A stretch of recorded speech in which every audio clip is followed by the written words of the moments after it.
Sir ਜਿਹੜਾ ਲੋਕ ਵਿਰਸਾ ਦੇ ਵਿੱਚ ਅੱਜ ਮੇਲਾ ਸਜਾਇਆ ਗਿਆ ਹੈ, ਇਹ ਕਿਤਨੇ ਦਿਨਾਂ ਤੋਂ ਜਾਰੀ ਹੈ ਔਰ ਕਿਤਨੇ ਦਿਨਾਂ ਤੱਕ ਰਹਿਸੀ? ਇਸ ਹਵਾਲੇ ਨਾਲ ਥੋੜਾ ਜਿਹਾ ਦੱਸਣਾ, ਔਰ ਇਸ ਮੇਲੇ ਦਾ ਨਾਂ ਕੀ ਹੈ ਔਰ ਨਾਲ ਥੋੜਾ ਜਿਹਾ ਮਕਸਦ। ਇਸ ਮੇਲੇ ਦਾ ਨਾਮ ਹੈ ਜੀ ਲੋਕ ਮੇਲਾ ਇਸ ਸਾਲ 'ਚ ਇੱਕ ਵਾਰੀ ਇਵੈਂਟ ਹੁੰਦਾ ਹੈ ਤੇ ਇਸ 'ਚ ਪਾਕਿਸਤਾਨ ਭਰ ਦੇ ਜਿਹੜੇ ਦਸਤਕਾਰ ਨੇ, ਫਨਕਾਰ ਨੇ, ਉਹ ਪਾਰਟਿਸਿਪੇਟ ਕਰਦੇ ਨੇ ਤੇ ਨਾ ਸਿਰਫ ਆਪਣੇ ਫਨ ਦਾ ਮੁਜ਼ਾਹਰਾ ਕਰਦੇ ਨੇ ਬਲਕਿ ਇੱਥੋਂ ਇਨਾਮਾਤ ਵੀ ਲੈਂਦੇ ਨੇ ਔਰ 10 ਦਿਨ ਪੂਰੇ ਇੱਥੇ ਆਪਣੇ ਡਿਸਪਲੇ ਕਰਦੇ ਨੇ। ਔਰ ਦੂਸਰਾ ਇਹ ਹੈ ਕਿ ਨਾ ਸਿਰਫ ਦਸਤਕਾਰ ਔਰ ਫਨਕਾਰ ਨੇ ਬਲਕਿ ਸਾਰੇ ਸੂਬੇ ਜਿਹੜੇ ਨੇ ਉਹ ਵੀ ਪਾਰਟਿਸਿਪੇਟ ਕਰਦੇ ਨੇ ਔਰ ਆਪਣੇ ਪੈਵਿਲੀਅਨ ਲਾਉਂਦੇ ਨੇ। ਔਰ ਪਾਕਿਸਤਾਨ ਦਾ ਕੋਈ ਇਲਾਕਾ ਐਸਾ ਨਹੀਂ ਹੈ ਜਿਹੜਾ ਇਸ ਮੇਲੇ ਵਿੱਚ ਸ਼ਾਮਿਲ ਨਾ ਹੋਵੇ। ਅੱਛਾ ਸਰ, ਤੁਸੀਂ ਦੇਖਿਆ ਕਿ ਬਹੁਤ ਜ਼ਿਆਦਾ ਰਸ਼ ਹੈ, ਬਹੁਤ ਜ਼ਿਆਦਾ ਯੂਥ ਜਿਹੜੀ ਖਾਸ ਤੌਰ 'ਤੇ ਸਟੂਡੈਂਟਸ ਜਿਹੜੇ ਨੇ, ਚਾਹੇ ਯੂਨੀਵਰਸਿਟੀ ਦੇ ਹੋਣ, ਸਕੂਲਾਂ ਦੇ ਹੋਣ, ਬਹੁਤ ਜ਼ਿਆਦਾ ਇੰਟਰਸਟ ਲੈ ਰਹੇ ਨੇ।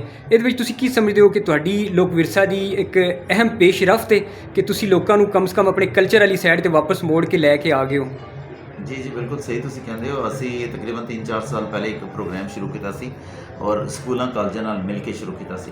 ਇਸ ਦਾ ਮਕਸਦ ਹੀ ਇਹ ਸੀ ਕਿ ਨਈ ਜਨਰੇਸ਼ਨ ਜਿਹੜੀ ਹੈ ਉਸ ਨੂੰ ਸਕਾਫਤ ਦੇ ਕਰੀਬ ਲਾਇਆ ਜਾਏ। ਔਰ ਕਿਉਂਕਿ ਸਾਡੇ ਰੂਟਸ ਨੇ ਇਹ ਸਾਰੀ ਚੀਜ਼ਾਂ, ਜਿਹੜੇ ਸ਼ਹਿਰਾਂ ਵਿੱਚ ਆ ਕੇ ਰਹਿੰਦੇ ਨੇ ਉਹ ਬਿਲਕੁਲ ਭੁੱਲ ਜਾਂਦੇ ਨੇ ਕਿ ਗ੍ਰਾਮ ਵਿੱਚ ਜਾਂ ਦੂਰ ਦਰਾਜ਼ ਦੇ ਇਲਾਕੇ ਵਿੱਚ ਕੀ ਕੁਛ ਸਕਾਫਤ ਕਿਹੜੀ ਹੈ ਔਰ ਕੀ ਕੁਛ ਹੋ ਰਿਹਾ ਹੈ।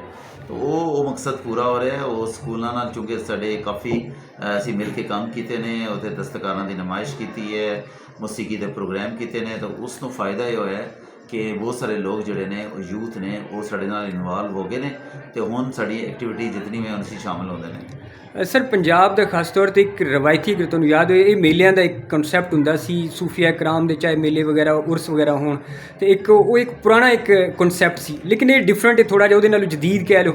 ਤੁਹਾਨੂੰ ਲੱਗਦਾ ਕਿ ਇਹਦੇ 'ਚ ਮਜ਼ੀਦ ਥੋੜ੍ਹੀ ਜਿਹੀ ਸਾਨੂੰ ਹੋਰ ਇਨਹਾਂਸ ਕਰਨਾ ਚਾਹੀਦਾ, ਥੋੜ੍ਹਾ ਜਿਹਾ ਪੁਰਾਣੇ ਟੱਚ ਨੂੰ ਵੀ ਨਾਲ ਲੈ ਕੇ ਜਾਣਾ ਚਾਹੀਦਾ ਹੈ, ਜਾਂ ਮਜ਼ੀਦ ਇਹਦੇ ਵਿੱਚ ਜਿੱਦਤ ਵਾਲੀ ਸਾਈਡ 'ਤੇ ਜਾਣਾ ਚਾਹੀਦਾ ਹੈ? ਜੀ ਬਿਲਕੁਲ ਤੁਸੀਂ ਸਹੀ ਕਹਿੰਦੇ ਹੋ। ਨਾਲ ਤਬਦੀਲੀਆਂ ਤਾਂ ਆਉਂਦੀਆਂ ਰਹਿੰਦੀਆਂ ਨੇ। ਇਹ ਮੇਲਾ ਅਸੀਂ 40 ਸਾਲ ਪਹਿਲੇ ਸ਼ੁਰੂ ਕੀਤਾ ਸੀ। ਉਸ ਜ਼ਾਹਿਰ ਹੈ ਬਿਲਕੁਲ ਉਸ ਜ਼ਮਾਨੇ ਜਿਹੜਾ ਮੇਲਾ ਸੀ ਛੋਟਾ ਮੇਲਾ ਸੀ। ਉਸ ਤੋਂ ਬਾਅਦ ਅਸੀਂ ਜਿੱਦਤ ਵੀ ਪਾਈ ਹੈ, ਉਸ ਤੋਂ ਬਾਅਦ ਅਸੀਂ ਮਜ਼ੀਦ ਕੋਸ਼ਿਸ਼ ਕੀਤੀ ਹੈ ਇੰਪਰੂਵ ਕਰਨ ਦੀ।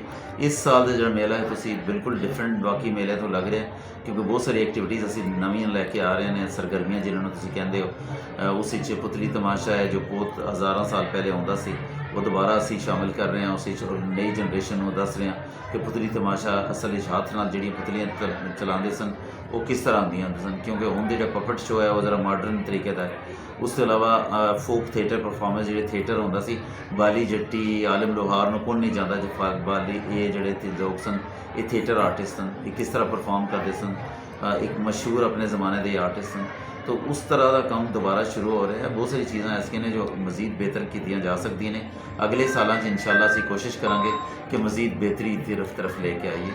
अच्छा सर, खैबर पख्तूनख्वा ਦੇ ਵਿੱਚ ਜਿਹੜਾ ਹਜ਼ਾਰਾ ਹੈ ਉਸ ਸਾਈਡ ਤੇ ਤੁਹਾਡਾ ਤਲਕ ਹੈ, ਤੇ ਉੱਥੇ ਵੀ ਤੁਸੀਂ ਸਮਝਦੇ ਹੋ ਕਿ ਇਸ ਤਰ੍ਹਾਂ ਦੇ ਮੇਲੇ ਠੇਲੇ ਹੋਣੇ ਚਾਹੀਦੇ ਨੇ, ਲੋਕਾਂ ਨੂੰ ਤਫਰੀਹ ਦਾ ਮੌਕਾ बेहतरीन किस्म ਦਾ मिलना चाहिए? देखिए मेरा ताल्लुक तो इस्लामाबाद तो है, लेकिन बिल्कुल पूरा पाकिस्तान मेरा पाकिस्तान है। मैं बिल्कुल चाहता कि हर इलाके की जी सकाफत है उसनों प्रोजेक्ट किया जाए, इस तरह का बनाया जाए कि लगे कि पूरा पाकिस्तान असी एक जगह समेट के लैके आए हैं। क्योंकि मेरा ख्याल ये है कि पाकिस्तान एक गुलदस्ता है और मुख्तलिफ जोड़े साढ़े सूबे ने या साढ़े रीजन ने वो सारे एक फुलों की मानद ने। तो इंशाअल्लाह साड़ी कोशिश जारी रहेगी। हज़ारा क्या सारे इलाके जोड़े ने उन्होंने नुमाइंदगी दी जाए, मज़ीद बेहतर नुमाइंदगी दी जाए। और नुमाइंदगी तो मौजूद है, लेकिन यह है कि मज़ीद बेहतर भी किया जा सकता है। बहुत शुक्रिया।